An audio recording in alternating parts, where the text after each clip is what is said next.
engineer and music producer. I manage the recording studios at the National Music Center just across the way over there. And I've been doing studio stuff for about 20 years, still just as interested in it as I ever have been. And I'm really happy to introduce you to some other great folks up here. So we've got from left to right, Chris Dadge, Amelie Patterson, and Dwight Good Eagle Farahat. So thank you very much for coming to this panel. I'm going to just turn it over to the panelists one by one to tell you a little bit about themselves and their relationship with the recording studio and the recording process. And then we're going to find out about you guys. Yes, my name is Chris Dadge. My background originally is as a musician, a drummer, who I played in a lot of bands, did a lot of session work, and led some bands, which eventually parlayed into doing a lot of recording for my own bands. And then through that, other people were interested in having me record their stuff. And in 2018, I began recording and producing bands full time, and I've been doing that since then. My studio is called Child Stone. It's in Mount Pleasant. And yeah, if you have any other questions, feel free to ask, but that's a little basic overview. Hi, I'm Amy. I'm a songwriter and an artist, but I also work in syncs and licensing, and we have a studio in our house called Soundkeeper. And yeah, we write music for film and advertisement and for other artists. And it has been a journey of learning. So I'm super, very flattered to be on this panel, honestly. What's up, everybody? My name's Dwight Farahat. I run the Tribe Artist Society. It's an arts agency where we bring lots of people together to play with music and freestyle and powwow. Also, myself, I'm a rapper. I've been recording music for quite a while, but I feel like recording music on the professional level is a little bit more newer to me, which is actually I almost feel like it's a superpower because within what we do is quite often we work with people who've never recorded before or never finished a song before, and then we kind of help them go through that full process. And so it's just a fun journey. Cool. And just looking around, I've met quite a few of you before, quite a few people I haven't met and don't know about. So I'm just curious, how many people in the room are musicians? Okay, cool. And how many people are active in recording music? So like just about as many. Okay, that's great. So I could probably start us off with a couple of things, but I'm hoping this can be really informal, and I would love to make sure that there's tons of room for questions. So I think if you have something that you're interested in pursuing more during this discussion, maybe just put a hand up, and we'll try and keep it loose and flowy. That's all right. From where I sit, I've got 3 people here who are all really experienced in recording music, and we probably share a lot of the same language.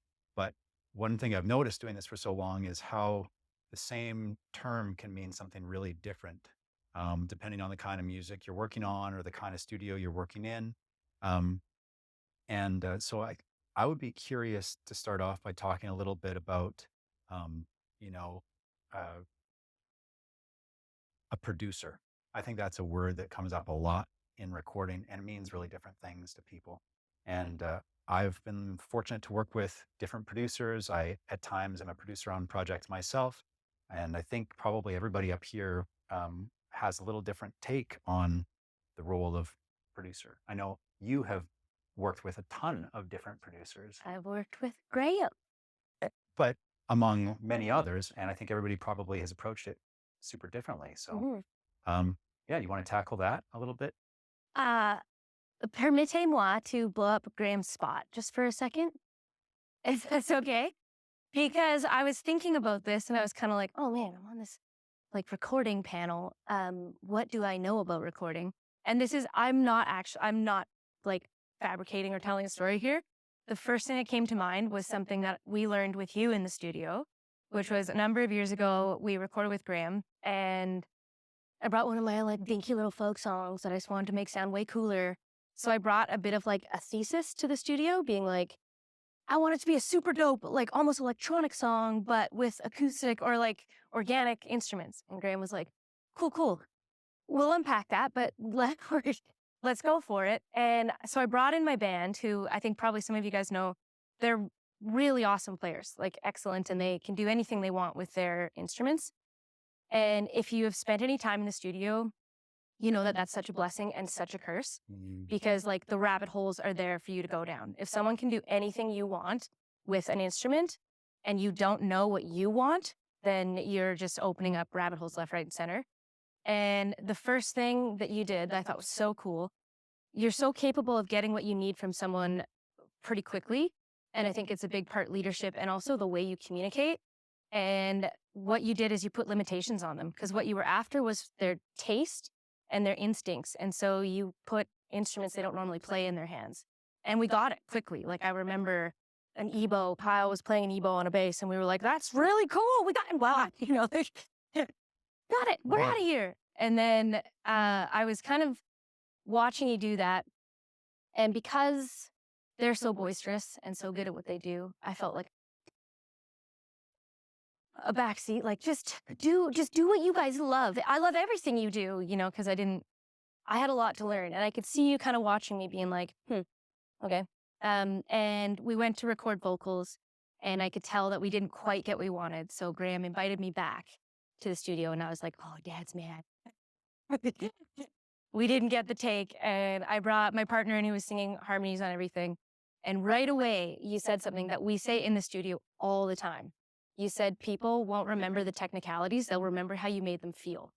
And that's you have to get to the meat of what we're trying to do here. And if you don't have leadership in the studio and you don't have trust in what your voice and your thing is, and you asked me, like, what is it? And I was like, I'm just like a really good storyteller, I think. And you were like, great. That is where we should be coming from. Like, that's what we need. And if you don't have your leadership and your idea of what you want, then what people will remember is someone else's, you know, the session players doing the wankiest, noodliest stuff that they can do. And we say that all the time. And to this day, now like working in syncs, I was gonna say just the other day, but ages ago, we got a couple of projects all at the same time that used the same reference track, which was this Billie Eilish song. And that's the first thing that comes to mind. People will remember how you made them feel. So what is this song? What's the meat of it? What's the beat? Because all the production stuff is endless. Rabbit holes, you can keep going forever. If you know what you need to imprint on someone, okay, the song has a lot of nostalgia. Great, I don't need to sound like Billie Eilish. We need to sound like we're sitting knee to knee with somebody and being their gentle friend. That's what the song is giving. Nice, okay, so that's what this car company wanted. These people want this. Okay, well, for them, I think they're, you know, and it's the meat of it, the beat of it, I guess. And that honestly, so you asked me about producers approaching stuff. Now I also work a lot with Braden as a producer, and that is like our like core tenant. You're talking about the producer as like clarifying the vision. The vision, and also the sense of like, if you are going to be producing a project and someone comes in, then that should be at the core of all the moves that you make. So if you're sitting down with a storyteller who's like, I know the G chord mostly, then you're like, that's fine. We can do the G chord for a whole record. People have done it. Doesn't matter. Yeah. I like that record actually. Yeah. Gets a lot of play in our house. But you have to sit down and say, okay, what is your mission statement here? How do you want people to feel when they walk away from it? And then you can have somebody, I've done this I'm not joking, Graham. This is like a chapter of our lives. This thing that you said, and it was so good. I've done it just as to mess around with my nieces and nephews. You can do it with a kid. You can be like, how do you want someone to feel when you tell this story? When they see this finger painting, and they can tell you. You don't need musical language or technicalities. It's a great place to start at the very least. Yeah, right. I mean, so establishing what's the goal of the recording session or of the recording that you're trying to make. And I heard you agree with some of the stuff that Am was saying. I'm guessing that there's some overlap, but also maybe producer might mean pretty different thing. And, when you're cutting a rap track, right? Yeah, like often you hear producer and we think of like the person who makes the beat. Right. So And the producer as musician. yeah. And I think for me is like I haven't really worked that much with people making beats. Very few songs that I've been a part of were like we're just gonna cook the whole thing in Okay. that in that project, in that process. And a big actually reason why I didn't do that for the longest time was because I was worried about how that person might feel. Because the way I create songs is often I'll listen to 100 beats. You know what I mean? Like that's part of my songwriting process. I'll listen to 100 beats and I'll wait for the beat to whisper me the song. Mhm. And I just feel like, oh, that's and maybe on the drive to work, I'll have like 5 or 6 song ideas. And I'll be like, cool.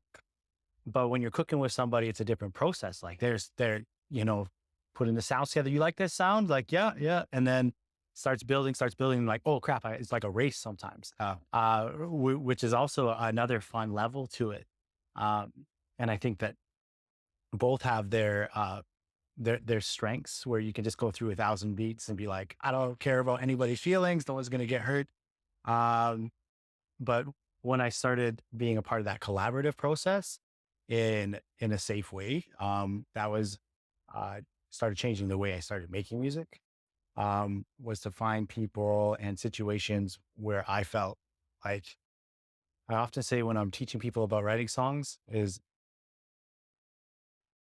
I don't care, don't care about my feelings, care about the song. Like any criticism that's happening here is not like, it's not you or your art or the sound you picked or the words you used. It's like my best interest is the song. And it's kind of a neat thing, like as an artist where I started to be able to step into my own power.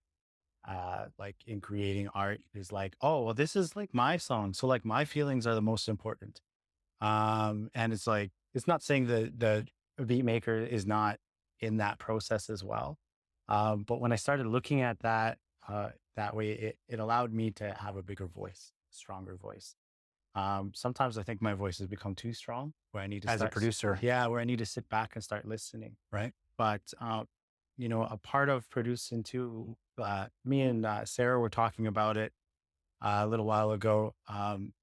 Cause I often sit with people, like they'll have their song idea and they'll be like, I would call it, I would say, come sit with me and we'll sharpen your song. Right. And I would do that with a lot of people. And usually after the session, the song's just like, it's just better. It's just been colored in, or like, it's like spray paint, you do that black outlines at the end, make it pop. But you feel like it's their song. Yeah. Oh, it's still totally, when yeah. because it's collaborative. Yeah. And that's like, people will come to me with their finished song. We just sharpen it up, move this thing here, change this one word. Yeah. And that's been a really fun process cool. for me. And where I feel like, so there's so many different definitions to the word producing.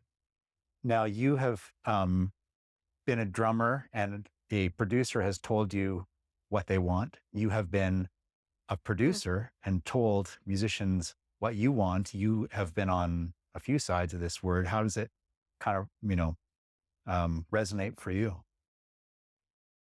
It's really, for me, it's like a lot of every project is different in terms of like what I'm doing as a producer. Sometimes it's as simple as like, I have the studio and that's where we're going to record. I know where the mics go. And so sometimes it's more of a job where it's, I'm just a facilitator of certain technical expertise. And that can be it for a production role. And the band doesn't want you to talk about their songs. They don't need input on the lyrics. They kind of know when they got the take, and you're kind of like, okay, well, I'm just trying to make this process fast. Right. I'm trying to grease the wheels of being in the studio. Sometimes you're with a band and they say, well, we're pretty happy with what we've got going on, but we'd like to have you come in and, basically join the band for the time that we work together. I become like an equal voice in the process of the band. Maybe I'm playing some stuff. I'm telling them, oh, maybe this bridge is not good, or maybe we need a bridge, or maybe the chorus needs to be longer. And then it's more of a collaborative thing. And then maybe it goes as far as, it's just me and the artist. And I'm playing a bunch of instruments. We're doing all this stuff together. We're calling in session people to do stuff. And so that's like where it becomes the most responsibility, is where I have to worry about, the instrumentation, the ideas, the arrangements, and also just making sure that people are feeling comfortable all the time. It's easy to get lost in needing to do things quickly or efficiently, and like it can be easy to steamroll people if you're not being attentive to, like, even just the idea of doing a bunch of takes on something. Like, you need to sort of, sometimes it's a matter of reading the room and reading people's capacity for how they function in those moments. Is this person 3 takes and it's over kind of thing, and then it's diminishing returns after that? Or does this person need 10 takes to find the part? You sort of got to watch what's happening in order to find out what those people need throughout the process. And that just goes for like, well, how do you tell someone that they're singing flat? How do you tell someone that they need to breathe at a different place? You need to find ways to do this constructively, and sort of like in a palish sort of way, like a buddyish sort of way. Because you got to be it's an intimate thing. You got to sort of become friends with these people. And it's crazy watching someone or like being someone who is a good performer get the what do gymnasts get when they can't do backflips anymore? The twists or whatever. Oh, the and yips. then the yips, that's it. And then suddenly just be like, no idea where they are in space and time in the studio. Yeah. And like, yeah, and then maybe it's like, oh, maybe we go outside for a minute, or maybe we do a different song, or let's have lunch, whatever. Figuring out when to have lunch is a big part of producing, I would say, too. Yeah, and making sure that there is lunch. Yeah, where's the good place to It's the most important part. Yeah, it's pretty important, I would say, yeah. But yeah, it's a constantly shifting thing, and it's always like, I can't have one idea about what it is going on. I have to respond to the needs of the situation, and it's very much symbiotic, I would say. So, I mean, this is interesting to me already, because I think, just because you guys are so lucky, you've ended up with a panelist of quite sensitive people here that are into paying attention to other people's feelings. I, for sure, have worked with producers where that isn't in the picture. Yeah. And I'm not saying it's good or bad, because I think maybe part of the definition of producer that's common to any successful recording is making sure that the thing gets finished. And sometimes feelings get hurt in that process. You said 2 things that I wanted to come back to, which is, you said in this session, no one's going to get hurt. And then you said, and I'm trying to think about about this artist's feelings, or you talked about, being sensitive of like or learning to be sensitive to your own feelings. You guys both touched on this same thing. I'm quite proud that so far no one's been hurt in any of the sessions I've done, but I know feelings have been hurt intentionally or unintentionally. And sometimes that's unavoidable. Sometimes doesn't even enter the conversation. So I just wanted to kind of jump in there and point out that, like, we're trying to provide a broad scope of experience in this panel, but I think there's already a perspective that we're kind of missing, which is the hard ass that's like, I don't care about your feelings, just get the goddamn tape. Yeah. Which might be valid also. But can I speak to that? Yeah. Just because this has been a part of the journey in syncs and licensing, is that I work with my husband. And so there you have to know because my instinct with him when he shares music is to be like, I love everything you've ever done. You're perfect. You get out there, you show the world how good you are, and just like hype him up. But if I did that when I meet with my songwriting partner on a project, that's not going to help the project. And so the learning of like taking that hat off and having the language to be like, I think we can do better. And then conversely with him, a lot of the stuff we have to do, I mean, you need to make Dosh, and it's tight timelines. So we got this morning. It has to be done, some version of it today. We're using your vocals. So it'll be me recording, and that is a really fine line, because both of us have to get this project done. But you can't help but have the sensitivities and egos and stuff come in. And somewhere along the way, Braden started going, nice take. And I'd be like, oh, I think I'm getting better at singing. And then I heard him telling another producer, sometimes you just have to throw in a nice take here and there, and it really changes the vibe in the room. And I was like, oh man, the secret's out. But it's true that like you have to walk that, because you do have to get shit done. And so something also that everybody sort of alluded to was, the constraints, limitations of a recording session.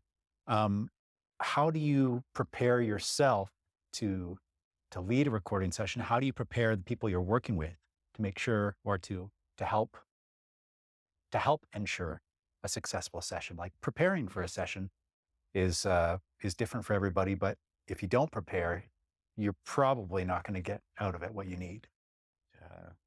I think like for myself, when I go into record is I normally don't have the pressure of like, hey, let's get this whole thing done. I normally like I write my song, I'm prepared and I'm show ready when I go into the studio because I want to save money. Um, and that's the main thing. I want to save money. I want to save time, and and and I also don't want like the energy of this person recording me. You know what I mean? Sometimes change your energy if they're like, you know what I mean, waiting for you or whatever. Um, but also in different sessions where we're just like making the beat and we're recording that day, I just let people know what I need.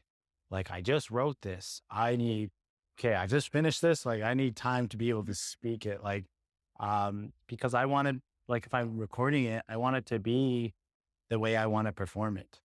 Because that's the way I'm going to practice it. And so, a big part of it is, yeah, for me, is being show ready, is how I guess I prepare. Yeah. And people are like, oh, you did it one take. It's like, no, I did like, 2 weeks of takes before I came Right on. like just by myself, and sometimes I'll record rough copies at home too. And like, uh, yeah, it's the main way I prepare, as well as I write everything on paper. Uh, and so often it's crazy when I write songs. I, the cut and paste function on computers. I do that manually, and then I tape my song into one long song. And I just, as I'm going, and it's what works for me, and it's what helps me not mess up. And I think that that's probably, yeah, the best way I prepare. I mean, you sound like an ideal studio client Yeah. to me. Yeah. I don't think I've worked with anybody that's ever done that. Yeah. When somebody calls you up to do a studio session, and someone, let's say, you haven't worked with before, Yeah. what do you tell them to do to get ready? Well, I like to get demos if possible so I can hear what they're sounding like sort of off the floor. Even if I can visit them playing or jamming or see them live, just to know like there's some things like, okay, is this a sort of band where we can count on complete takes, or are we looking at a comping situation? How does it click factor into these things? And I talk to the bands about this. I say, do you guys have demos that you've done? Some bands come in with the whole thing tracked already, and then they just put a MIDI map in my DAW, and then we retrack their demos, and they know everything about that stuff. So that's kind of easy. But then other times you're like, okay, this is a band that maybe is more of a one performance kind of band. You're not going to be copying or doing any sort of editing and things like that. Trying to get a sense of this stuff before going in, and also just figuring out whether they do want to track all at the same time, or can we redo the guitars later? And then it just is, how long is this going to take? Then you start to get an idea of that. And, what are we going to do in these first 2 days? You can sort of give them a very good idea of what to expect and be like, we're going to be doing this and then this. And I think people respond well to knowing what's going on, especially because recording is a bit, mysterious to people that don't do it. Mm-hmm. So yeah, just trying to let them know what's up to a point where you're not confusing them. But yeah, having the lyrics, having the chords, if I can sit by a keyboard and be playing while they're tracking, that helps me sort of get involved and invested. And if I don't know anything about it coming in, I'm like, well, what's this song? What's this part? What's this? And I have to play catch up with the material. I'm at a disadvantage. So I want to be as prepared as possible with the material so that I can be like I'm in the band, basically. And that's kind of a lot of the basic stuff. And then, like what kind of sounds we want. Drums usually go first. So when you say, what sort of drum sound do we want? How many mics do we need? How many other things can we mic because of that? And there's sort of some nuts and bolts stuff, but just trying to be prepared and get on the same page as them when you're entering the project. So I think that like one of the things that you touched on was saving money. I think that's probably on everybody's mind when they're making a record. And I feel like preparation is like, you save the most money by getting ready in advance and trying to budget accurately. I think that budgeting for a recording session is something I work with artists on a lot. And I'm curious how you guys approach that, because there's different, like everybody here works in different kinds of studio situations, right? But the National Music Center is what you would think of when you think of a professional big recording studio. You have a great recording studio in your house. You have a very specific setup, right? That works to record what you need it to do. And it sounds like you work in a few different areas. So we're talking about different kinds of budgeting here, but maybe it'd be useful to talk about budgeting for a session. Yeah, sure. Like, it depends on what your resources are, right? Like, we've all recorded at the Free Guy's house, you know, and that just is what it is. And sometimes it's really fantastic. Sometimes the Free Guy is just the energy exchange is like, we're playing together. This is amazing. Like, it's fun. It's like, for me, I love writing songs because it's play. I love freestyling because it's play. I like recording because it's play. The business, uploading your tracks and all that, that's why it doesn't feel like play. That's why I don't have any music out.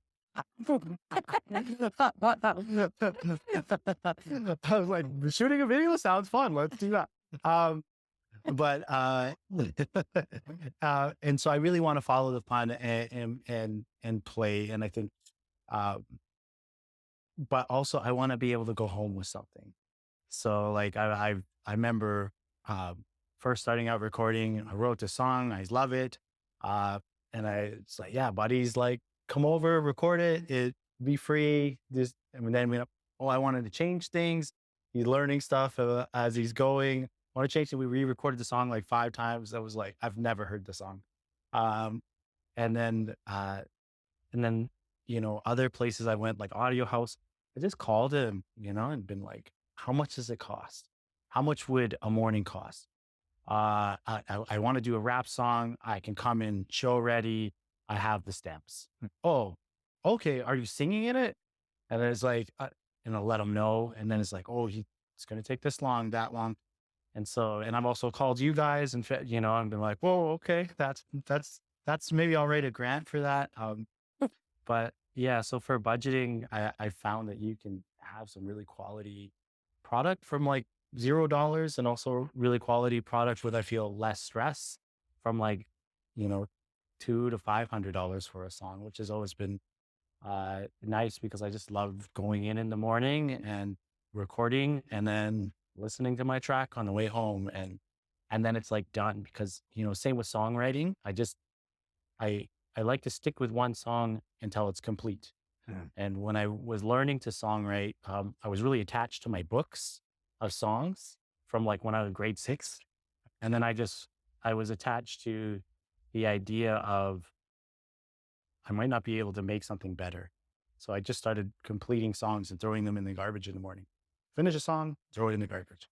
Trust and believe that I'll be able to be creative still. And I found that, you know, after I started recording, I realized that recording is that is literally the second half of writing the song. And so, you know, when you're paying for that, you want to find, at least for me, is I want to find the person where I'm comfortable. And I think that, you know, I'm comfortable with 2 different people and they have completely different styles. One person's like, I'll be like, do you think I should move this here? They're like, what are you asking me for? You know, you figure it out. The other one's like, are you a Pisces? Yeah. The other one's like, oh, you could do these 5 things. You like any of them? No, I don't like none of them. Now that I'm, you know what I mean? I'll stay the same. So yeah, I guess for me, it's been asking around how much things cost and then writing grants for them or just saving. And finding value sometimes in unexpected places. I would say though, I hope that if you get a great result from the free studio, that the next time you call them, the rates have gone up a little bit, because I think as someone who's spent time, you know, teaching and mentoring up and coming audio people, that one of the biggest problems I see is, you know, how is that transition from being the free recording studio to the professional recording studio. And when I said the word budget, you just started laughing. So I think that Yeah. maybe we're thinking along the We same were just lines talking here. about this, the projects that I go don't forever. like talking about budgets. It's my least favorite part of any project. But I mean, you got to do it, of course, and it's you can't be working for free, especially if it's your full thing. So I always just try to get a sense of like, what are we talking about here? It's like, do you have are you just paying for this out of pocket because you can afford to do it? Is it, or do you have like is this the band that has the $3,000 in the band fund, and that's how much we have to do this, Right. and that's period. And so then we sort of look at what could happen with that amount of money, say how many songs, and then it's like, okay, well, do we want to track live off the floor? Because that's going to take less time, maybe. Or like how intense do we want to go with overdubs, for example, or like how picky do you want to get, and how you sort of have to, this is going to be if it's less money, maybe we just go slightly less in depth. We just do what you sound like live kind of thing. That's like how the record goes, and that's cool. But you do get a grant, you get a nice juicy grant, and then we can go to town. And that's like sort of the best for everybody. But not everyone gets grants, not even everyone tries. So it's definitely, I'm down to make whatever work ultimately, but it's scalable. And the end result, it becomes a reflection of that to a degree. The most ornate, in-depth production I do would be one that has a bigger budget, just because it's hours to dollars. But just trying to figure out what people want from it, and what can be done with what's available. So that's interesting, because for me, the what people want from it often doesn't line up with the resources they have to get it done. Yeah. And I mean, when I say often, I mean every time. Yeah. And so to me, a big part of the preparation is talking about reference recordings. What do you want your music to sound like at the end? And I'm not a stickler. Like, if someone names me a track, it's not like I listen to that through the whole session and don't stop until it sounds like a carbon copy. That's not the point of a reference track. But to me, the point of a reference track is to establish common language about the goals of what we're doing. And for me, it actually starts with the budget, because if your reference track is Radiohead and you tell me you've got $500, I'm going to break your heart. It's not going to work. No, you get the intro done. We'll do the intro. Yeah. Yeah. Because those two things don't line up. And so I think, as someone who both, is a creative songwriter and producer and a for-hire songwriter and producer, you must come across this a lot, right? Yeah, How I do you- mean, how do you budget for recording a song that you wrote compared to budgeting for a song that someone hired you to? truthfully, a lot of the Soundkeeper stuff, Braden will budget our hours based on if we're pitching for something or if work has come through.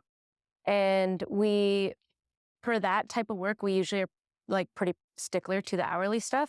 When we have projects of artists coming through, I've never encountered a time where you're like, well, that's your time, get out. Like, it just has never done that. They just go on forever, and you end up working for like, 12 cents an hour or something like that, because you put in 1,000 hours.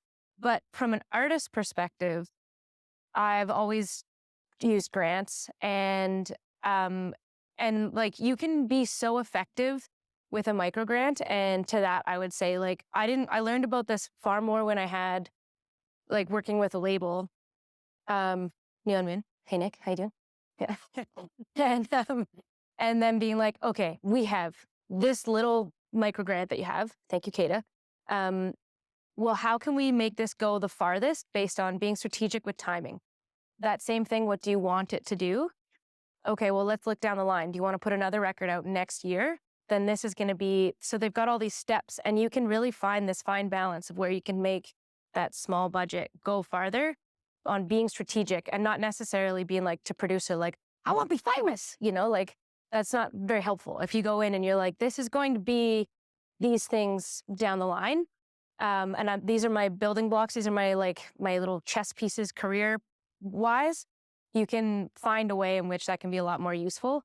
And another thing that I've done, and I liked what you said about using the producer as a musician. Mhm. I almost always think of that when, like, for however long we're together on a project, the producer is another band member. And I have worked with producers where I've been like, I don't have so much dosh, but I will give you this much of the writing credit. And it can be very annoying doing that if you want to use that for syncs and licensing. Will is a very busy person and hard to get a hold of, Right. and that's been an actual disappointment. Like, it's caused trauma. Worse. Somebody did get hurt. No, I love the guy, but those things move quickly. If you're like, I gotta get a hold of you, and that is an option that you have if the producer's open to it, and how much that like they're willing to invest in the future of whatever you're working on, I guess. Okay. Yeah, I didn't mean that to be long-winded. No, Sorry. not at all. So, I mean, there's a lot of creative approaches to budget here, but there's got to be one to get the recording done, even if it is meager or if it's different than, I mean, something I heard everybody say is that there's some adaptability in how you proceed with a creative project. If the budget's not there, then it's a conversation, right? About like, what are we actually going to do if it's not exactly what you had in mind? Yeah, I mean, maybe someone wants to do a Radiohead album, but they don't have the budget for it. And so maybe you say, maybe we make a Radiohead EP with that budget and then try again for an album. In which case you could also say, people will remember how you made them feel. How can we scale this down to make it, someone on a project just sent in a reference track of that Jeff Buckley Hallelujah song that every time I've heard it, I've imagined it's just gymongous. And I was pulling it apart the other day and I was like, what the fuck? It's just him and his guitar in an okay sounding room. What are they doing here? And that's what it comes down to. We can't do Radiohead, but how do we find what you need from this? And how do we make it as big as to the vision that you have? And I lost my words a bit. So one of the ways that I think a lot of musicians want to save money when it comes to recording is by doing a substantial amount of recording themselves in their home studio. And, like the reason that I record music professionally is because I started recording my own music in my parents' basement with a 4-track. And so to me, recording music at home is like you said, it's just a natural extension of writing the song. In fact, for me as a kid, I never felt like the song was written until it was recorded in some form. On the other hand, as a studio manager for a professional recording studio, when people bring in tracks that they've recorded themselves and, want to work on improving the mix or adding some parts to it, there can be some frustration there because of the difference in sound quality or the difference in professionalism, for a lack of a better word. I'm curious, about what everybody here thinks about recording at home, recording in the studio, and then the kind of increasingly blurred lines between those activities. I mean, you have, like I said, a really nice studio in your house. So maybe you want to. Yeah, I mean, well, if people want to do that sort of stuff in order to save money, I get it. I mean, it's that's, and also some people need to do that by themselves too. It's like the idea of somebody watching them play a guitar take 1,000 times. If that's what they need to do to get the right part, it doesn't make any sense for them to do it in front of me while we're on the clock. I could be like, okay, go right these 2 mics, put them like this next to your guitar amp, also do a DI and go to town. You can give me that afterwards, and then we got a lot to work with.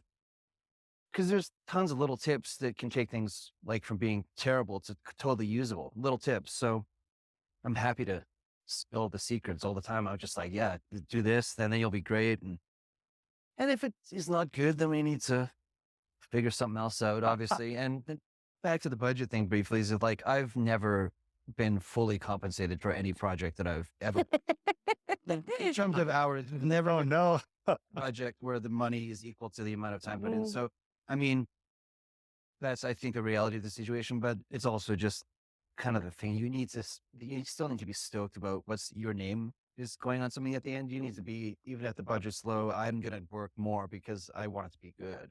And I don't want to be embarrassed by this thing. So skin in the game. Exactly. Yeah.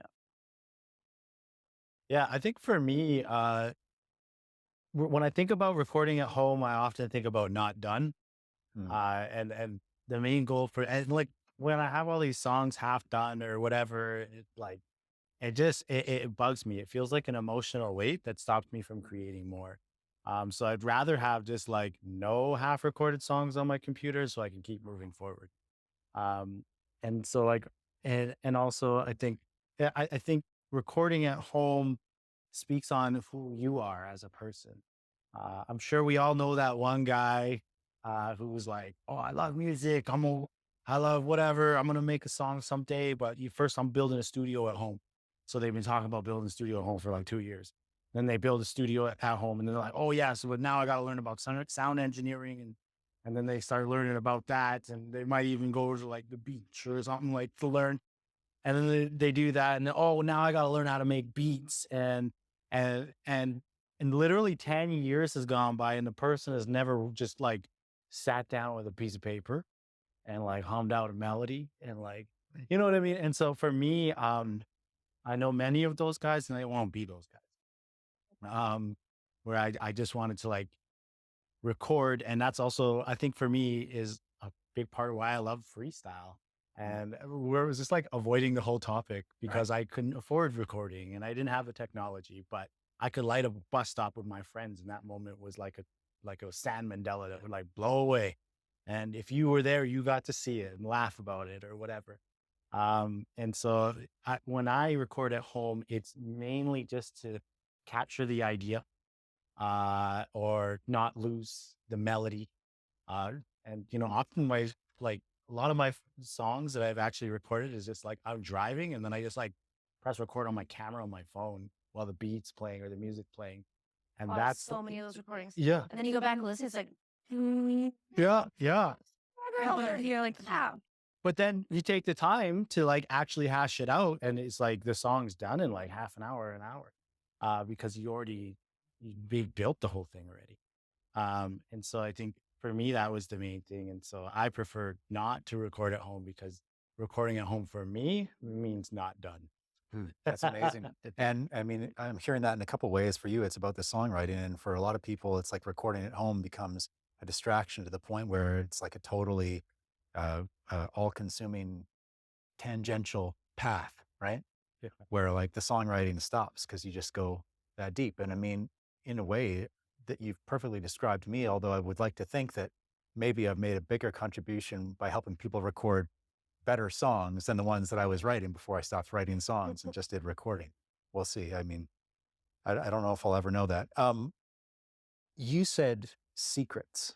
And this is something that I wanted to touch on because, yeah, well, I mean, to me, the biggest takeaway from having worked with a ton of artists, but also a ton of recording engineers and producers is like a lot of people think that they're secrets and they might even think they have some sweet secrets, but I haven't actually seen many things in the studio that would qualify as a magic trick. A couple exceptions aside. It's a funny way to use the word secret because it's like the most open secrets in the world. Every engineer is super down to tell every other engineer what they're doing always. It's like almost I'm a bit surprised sometimes. I'm like, Right.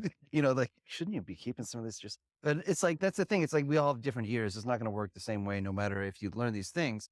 And it's like, it's not only the years, but every other factor. It's never going to be the same. But I mean, yeah, the secret is just like, there's just little things that just get you over the hump with, and it's just like knowing, sharing. It's a huge, I mean, recording is all, I'm always like making sure that people, do you want to know what I'm doing right now? Do you want to know what this is? And they're mostly like, no, I don't. That's why we're paying you. But sometimes I'm so down when people are curious that it's because that's how I learned. I didn't go to school. I just kept asking you questions and Laurie Matheson questions and stuff. So yeah, you got to ask and you got to share them secrets. Well, yeah, no, What's I that? mean, I'm keeping an eye The on the clock here, non-secrets. and I don't want there to be any secrets. So, we haven't had too many questions yet, but before we have to leave the room, this would be a good time if anybody has things they wanted to. Yeah. For everyone. Yeah, you got any? Working. Overtime. I find them again. Right. Red light fever. I have a playlist for this as a reminder, and I'll share it with you. This is like a constant struggle with me because I'm like, oh my God, fucking yebbas out there. What am I doing making music? And you have to distill down and then commit to die hard the parts of you and your storytelling and your voice that you like and you love. Go listen to Joanna Newsom. Go listen to the Pixies. Listen to all these people that are out there making incredible music with weird voices that are not technical but are super expressive. And then I don't mean to say it too many times, but people remember how you made them feel. You know, like I am not very attached to Jason Collier. Call it? Yeah, no, not Collier. The guy who does all the harmonies, the crazy. Oh. Collier. Yeah. Whoops. Because sometimes it's so perfect in what he's doing that I miss some of the like grit, and I love some of the grit. And like, go listen to like Big Mama Thornton, who had fucking like razor blade scars on her face. Go listen to her sing Hound Dog. And then listen to Elvis do it and be like, oh man, she didn't go into the studio being like, oh, gee, I hope I'm good enough. She was like, here, wait, now the run around. You know, you're like, oh, I'd like to go for a beer with her. You know, like, so I don't know if it probably isn't helpful, but put yourself together a playlist of like Waxahachie. Oh man, there's so many great artists that you could be. Yeah, or like a reminder that you can tell stories in so many different ways. And I once asked, there's at Whitehorse, Stephen Kosmeniuk, who's a producer who's worked with like Dua Lipa and like Kendrick Lamar and stuff. And someone asked him what he's looking for in an artist. And he's like, a really interesting voice. I'm not necessarily looking for a perfect one. You can tweak shit to like the next dimension in the studio. And you can bump notes and whatever you need to do. But what he was most interested in, he's like, some of the stuff that people are writing with interesting voices that are not technically perfect is where I like to start there. So it's like a good reminder. Because the other thing too, just try to move your TikTok algorithm and your like Instagram algorithm away from people singing 11-part harmonies all at like max power, because it's killed harmonies for me. And then go and listen to like some weird old school harmonies and be like, wow, no one's doing those anymore. We're just doing the regular ones louder. And that's a good way to like, I don't know, like vocals can hit and storytelling can hit, and it doesn't have to be like, you know. But having said that, I'm a lunatic in the studio about my voice. So like, take it with a grain of salt. Well,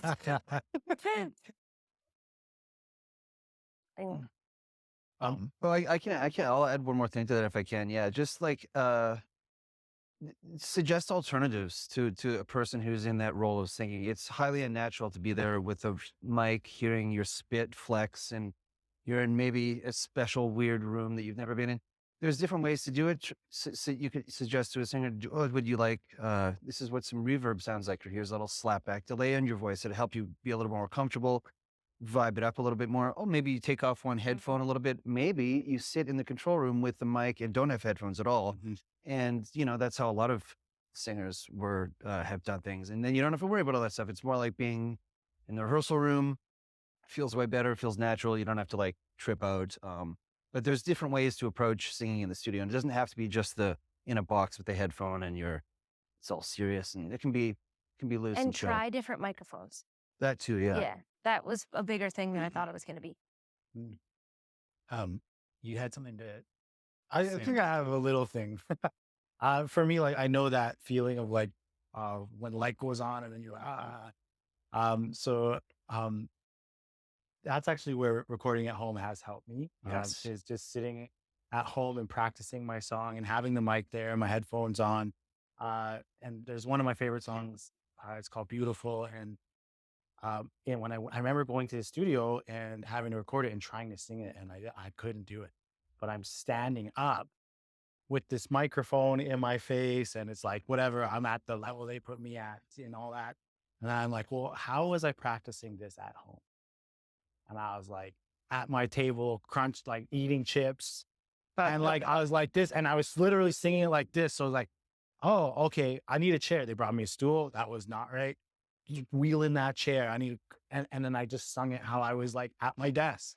And it came out the way I wanted it, you know? So like, I see you perform and you're like at your keyboard and it's sounding amazing. Like when you're recording it, are you standing? Are you like, so I think that for me, that was helpful for me, is figuring out how I'm practicing and am I doing this? Am I carrying that over to the studio? There's a couple more questions we're going to get to, but I just want to take off from that because I think those are three great answers. And I'm just going to add a little bit from that idea. There's a word or a phrase that you don't hear that much anymore, recording artist. And to me, that's a different thing from being a musician. And you had to practice to be a musician. You had to practice to be a songwriter. You had to practice to be a recording artist. And so when you are saying that you have this fear in front of the mic, you are not alone. Most people that have ever stepped to a mic in a studio have felt that. And how do you get over fear? By doing it so many times that it's not even a thing anymore. And along that way, so recording at home is amazing for that. And along the way, you find out the things you like that make you feel comfy when you're doing that. For some people, it's eating chips in front of the mic. I had to mix a song one time and I was asking the manager, like, why does this vocal sound so weird? Like, what's that sound? And he was like, yeah, she was bouncing a volleyball in the vocal booth. And I'm like, okay, that's interesting. I wouldn't recommend that as a way to confront your fear of the microphone as a recording engineer, please. But getting some, putting the hours in on your own and finding out what you like, trying different mics is a great one, because when you can hear your eyelashes click together, that can be intimidating. And maybe that's the wrong mic for you, or maybe it just means that you need to sing in front of a super sensitive condenser mic way more hours to get comfy there. So there was a couple questions there and then one over there. So maybe we'll just start over here, work our way that way. And I got a feeling that's already going to take us over time, but yeah. Yeah.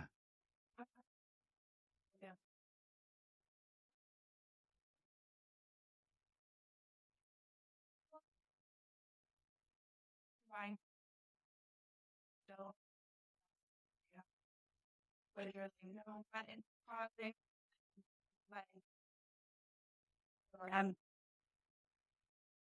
overwhelmed.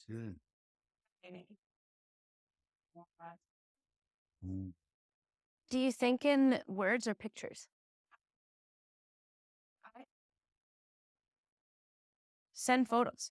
That can be really helpful to your I'm like, this sounds trite maybe, but like throw together like a board of some photos and be like, when I'm saying I want it to sound really natural, this is what I'm picturing. Because it's crazy how that might help translate something. It could be helpful. Which I do, and I'm usually like this far from someone being like, anyway, and I also, because I was born a baby. So what I want is, and it's just like that until.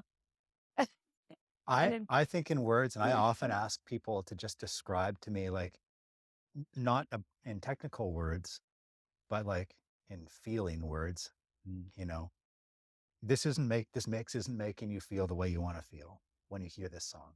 How do you want to feel? I got a feeling you've got some thoughts on mix feedback and revisions. Yeah. I think just trying to be clear with the words. I mean, personally, if someone sent me some images of stuff to work into a mix, I would be interested to see how that went, but I can't think of like what that would make me do currently, like any image necessarily. But using words that are like, you don't have to say upper mids or whatever. You can say bright or dark or dense or sparse or dark or light or big or small, all sorts of words. Those all translate into words that the knob twiddlers can figure out. So I think just trying to be clear, using the same language to describe the same things is helpful, because then you're on the same page about the way that you're thinking about them. And then maybe it comes down to a point where you have to visit the mixer and they have to go, well, is it this sound? Is it this sound? Is it this sound? And then you can go, oh, that's the sound. And then, we know, oh, you're talking about the hi-hats. Okay. You don't like the hi-hats so loud. Then we do that. And sometimes that has to happen. That's totally cool. If they're around, most mixers will probably let you come by and do that. It doesn't take a huge amount of time, and it can save a lot of emails for sure. Yeah, I agree with the same thing too. I think reference tracks are really helpful. I remember for the longest time, but it's kind of funny. For a while there, I really wanted to sound like Scarface, and I worked on making my voice really big. But then when I would record, everybody would take the bigness out of my voice, and I'm like, "You guys are you're making me sound small." I'm like, "What the fuck does that mean?" I'm like, "Oh, I need to sound big." Like, and they might be thinking like Pavarotti or like something, and but the reference tracks mean like, "Oh, well, actually, I want to sound like this." Uh, I think that's a really helpful tool. And reference tracks are great for establishing that common language, especially up front. Like if you front load the project with reference tracks and get on the, especially if you're working with someone for the first time, like I feel like you got to establish some common languages so that you're like, when I talk about bright, this is what I mean, and especially in the early stages of working with somebody, hopefully you're developing a relationship that could go longer, right? And you don't have to do this every time, but you got to have some kind of baseline, because otherwise you're trying to figure out that common language when things are already in process, which is fine. It just takes longer. Then that's okay. And if you're referencing like you've got a mix from, you finish your recording session, this is like weeks down the road, you get a mix and you're like, oh, bummer, I feel bummed about this. Don't apologize. And it sucks because they're going to say, okay, well, revisions cost this much. But do make the revisions, because it sucks to have put something out that you don't want to listen to later. That is or be like, and someone's like, hey, I heard your song. And you're like, oh, which one? Don't apologize is such a great mantra to keep in your pocket at all times in the creative process. Because, like, I mean, I think it's probably a room of pretty sensitive people. Otherwise, you wouldn't be here talking about art, right, and making art. And nobody wants to hurt feelings, but you got to get what you need out of the project. And like, I've had some stunners where I remember this one mix I was working on, an artist said, I listened to the mix he sent me and it made my stomach hurt. And I was like, I was crushed. I was like, I didn't want to hurt your stomach. But it was like, it was an important conversation to have, because it's like, we got to fix this, like this took a wrong turn somewhere. Like, we got to figure this out. That person should have maybe also waited before sending the email. Because sometimes you have a really strong first reaction and your instinct is to be like, you have wasted everybody's time. And then the next day you're like, can you turn the drums down? And I'm sure engineers probably don't like this, or like, it's just, I know like some of the songs I had the most joy with is like, we recorded, take a break, and then it just starts getting, mixed, mastered, and changed. And I'm just like sitting on a couch. And then if I hear something that I'm like not liking, and I'll just like listen to it. And because sometimes I don't like it at first, and then something changes and I'm like, oh, that's why they did that. But sometimes, and then it's just always like, you like it the way it's going? Yeah. And I'll just keep drawing on the couch or whatever. And sometimes I would just be like, no, just like, I really don't like that. Really? I thought you would like that. No, not at all. And it's just, that's a fun process for me to go through. If the person likes that as well. If there's a good relationship already, or a good collaboration happen. Yeah, totally. Nice. Yeah. I don't want to lose track of your question.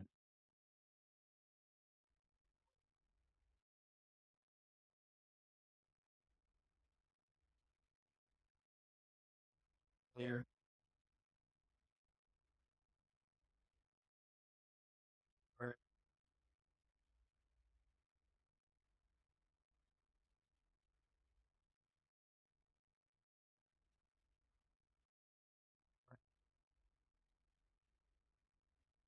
But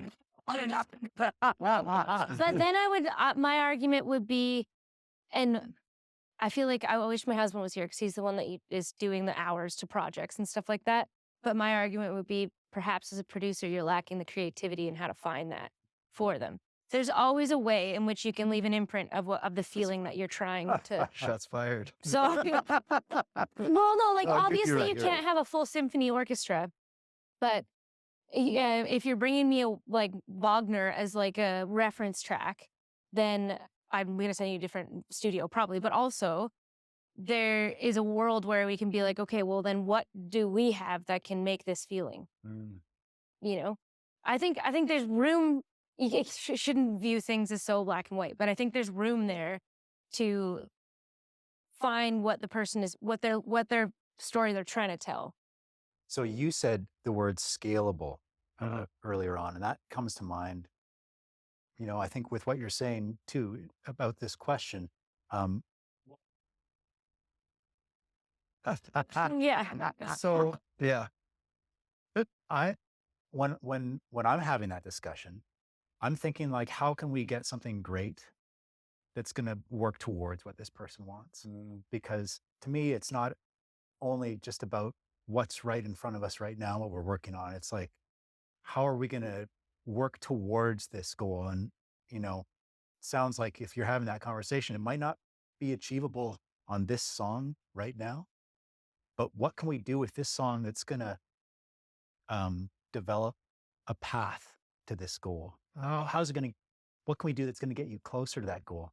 How can I show you what we can do together that's going to inspire you to invest in your career and find more resources that's going to help you on this goal? So to me, it's like, depending on whether or not this is someone that you want to work with long term, it could be viewed as a starting point rather than a yes or no, black or white, do or die right now. Definitely before and probably during and after too. And be aware of your communication in the studio, to speak back to working with Barry and Kyle and putting unfamiliar instruments in their hands and getting what you needed really quick. That was because we had one day to record everything. And that was what our resources were for what we wanted to accomplish. And it was like, yeah, we can't do guitar takes still for forever. Not that we necessarily would, but it was a really good tool. Just because that's what we could do on that day. Yeah. Yeah. Yeah, I know what you mean. Sometimes putting those constraints in helps. It helps if you think that it's going to be well received too, and not like, what the fuck? Yeah. Fire. Line levy. You.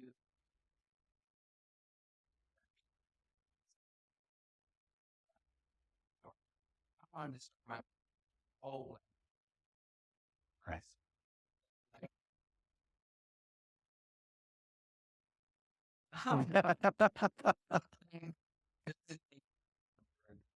Oh, yeah, I mean, check out the Universal Audio stuff. I guess it's all really good. Like the Neve, anything Neve related is sick for EQs and preamps. The Studer tape machine is awesome.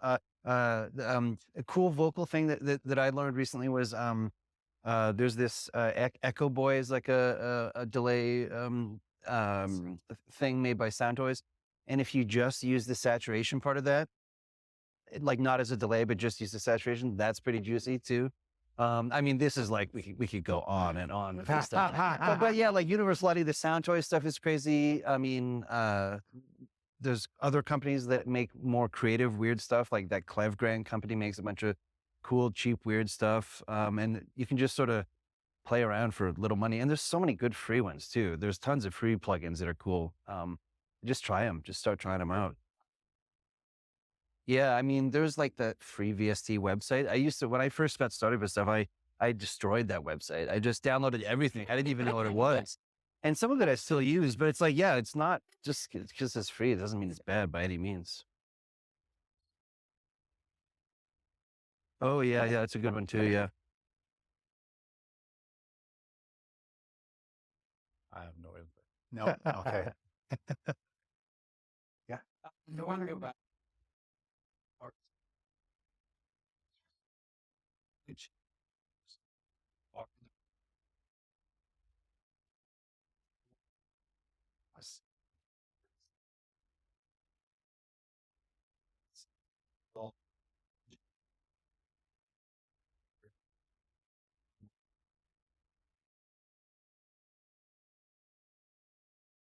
Want to tackle that? For me, that's a combo of just like asking outright, like, how much do you want me to get in? Like, how precious are these songs? Are they like, can we pull them apart, or is that going to make you feel weird?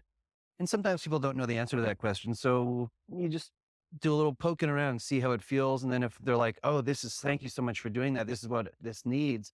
Then you go, okay, well, I'm going to get in there a little bit more. But I do try to ask off the top, uh, just to see, because sometimes people, again, like will come to me because of a record that I've made with someone. And then they're expecting like a vibe that I'm not sure if I would have done that vibe on my own. So if they're like, come in and really get in on this, then I know that I can sort of be a little bit more assertive. But other times you're just sort of helping shape and prune and trim. But it's, yeah, asking and then feeling out, I guess I would say. From an artist perspective, I'm always hoping that the producer is going to be involved like a band member. And I go to them specifically for that. That's the most fun. That's Yeah. a fun way to do it. Yeah. And I have to like, in our studio situation, I'm more part of the writing side of things, and my husband does more of the engineering production sides of things. But watching him in the studio, I think his strength is like big picture very much. I think that's a role that is so helpful in the studio. And whereas I'm like, what are your fears? You know, like, and I think that having somebody that is, I don't like that role, so that you don't waste so much time. So like you have your budgets, all these things going on. You need someone who's got a big picture version of what's happening, and I think that's a super important role of a producer. If I'm hired as a producer, then my next question is about what that means to the person that's hiring me, and trying to at least get started on that conversation, knowing that the role is likely going to evolve through the project. What often happens is I get hired as a recording engineer, and I have learned over the years that my next question is, who's producing? Mm. Because usually the answer is, what do you mean? And that is an opportunity to then, sort of further outline the sort of hoped for uh, collaborative roles in the project. So I don't really care at the end of the day what my credit is on the liner notes for obvious reasons, because like nobody cares. but but but but what I care about is helping somebody on a project, and not only getting a great result, but having a productive, hopefully enjoyable process. And so even though if we outline roles off the top and it changes, I'm happy with that, as long as it's a conversation and is happening with some awareness and some, consent and some buy-in from everybody. So I think that my answer to your question would be, I think it's really important to, especially because the word producer has changed so much and might not even be on everybody's mind at the beginning of a project, is to talk about the creative roles and, like what an artist is looking for and what you think you can provide to them, and some openness along the way. Yeah. I think too, yeah, it's kind of weird because some people I recorded with, I've be like, just press record. And I realize that sometimes it's because maybe myself, I haven't given that person opportunity to, I guess, to earn my respect in their like opinions of what we should do with the song, or earn my trust. And I think that's a really important thing, is like trust and respect. And am I willing to budge on this song? Or some songs I don't want to hear anybody's anything. Some songs I was like, I want all your everything. And so it's kind of like I'm the same person. I could be meeting with the same person and come in a different way. And so I think that, yeah, just asking is it's a huge step, and starting in that's a way to start off in a good way. Guys, I think we're probably wrapped because we started around an hour ago. So I hope to hope that was cool. And I hope that if there was a question you didn't get a chance to ask, that you get to catch up with somebody here over the next couple of days.